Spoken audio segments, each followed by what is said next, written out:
Buddy back again, and today we're getting the Indian guitar inspired push dagger finished back up. First thing we're going to do is go hit the grinder, get the bevels fine-tuned, get the point fine-tuned, get some things cleaned up a little bit. Then we'll move on to heat treatment. After that, we'll go ahead and get the finish put on here. It's going to be kind of a brutish finish, but that's because it's an aggressive looking tool and I want it to stay that way. Kind of a mix of elegance and fury in one spot, so to speak. Then once we've got the heat treatment done and we're finished with that, we're going to go ahead and slap a handle on this bad boy and show you guys how it looks all finished up. So without further ado, let's grab the grinder and get started.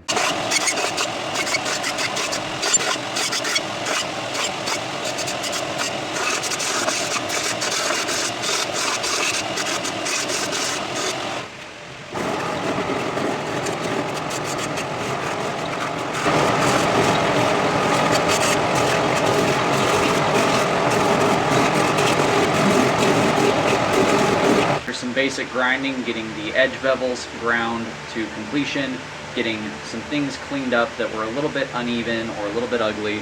Now we're going to heat treat, and like I said, we're going to leave a lot of scale on here just because we want to have a brutish, brute to forge style look to this thing.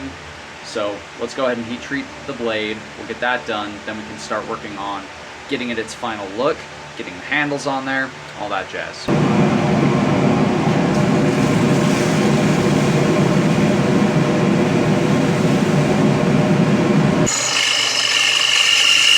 So we're back from heat treat and we've got our holes drilled.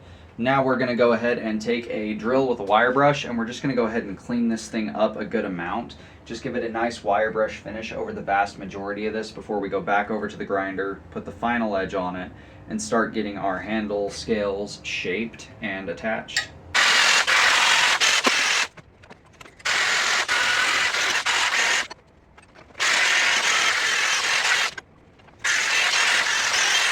So we went and retouched the edges with the grinder after we wire brushed the whole piece. So now we've got our brute to forge kind of design here. We've got our final finish on here that is very, very brute to forge. We've got some very sharp edges on this critter.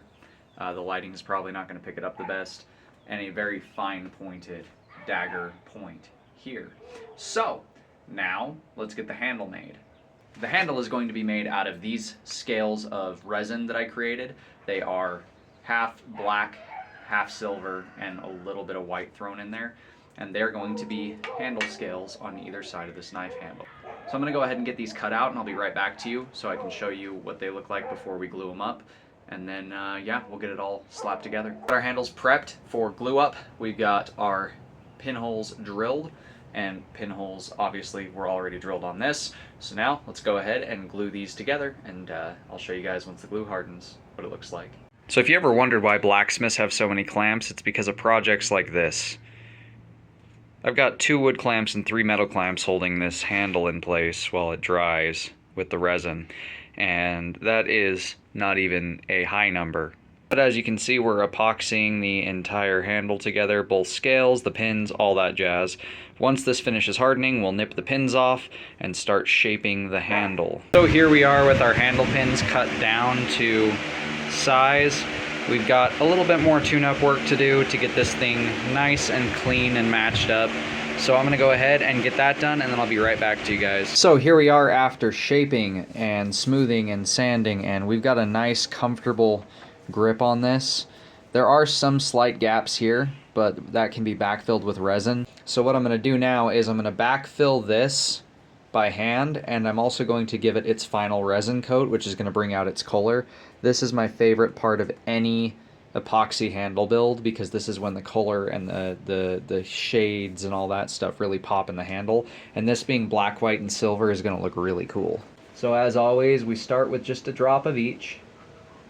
A little bit here. Mix it up by hand.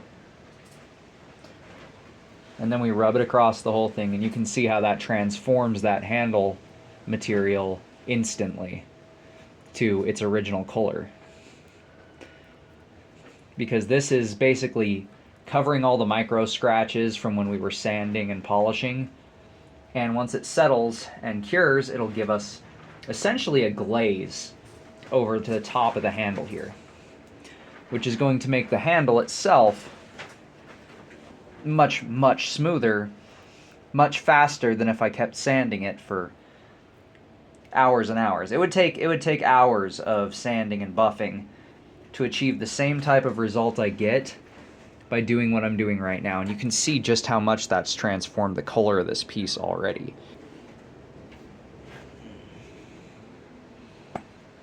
Another drop of this. And another dab of that. Mix, mix, mix, mix, mix. And start wiping it across.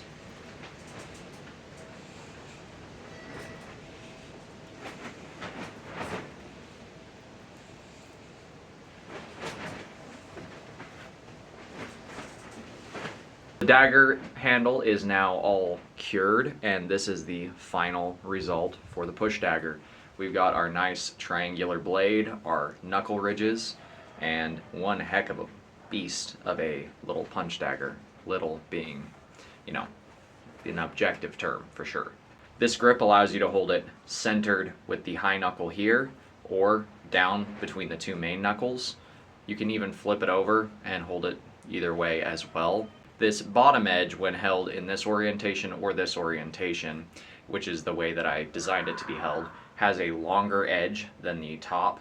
It is still directly in line, however, it allows for better slashing with the bottom edge when you're doing cutting and things of that nature. We've got a really cool crystalline looking epoxy handle with black wings that go out to the ends. And if I were to cut this down to here and move this blade down, it would be a traditional punch dagger design.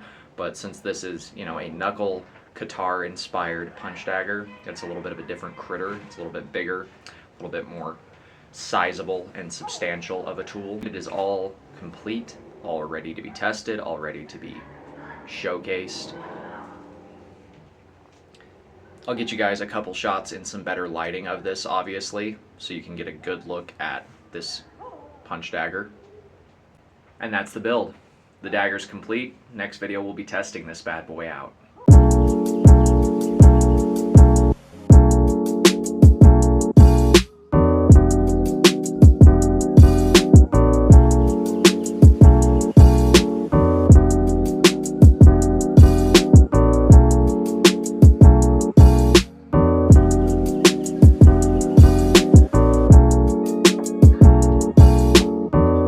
Today's video. If you guys like what you're seeing, do me a favor, do that thing right there. And until next time, God bless, stay sharp out there. If you're looking for a custom hand-forged object like a knife, sword, polearm, or whatever, check out the Etsy store. Link will be at the end of the video and in the description. I'll see you guys in the next one.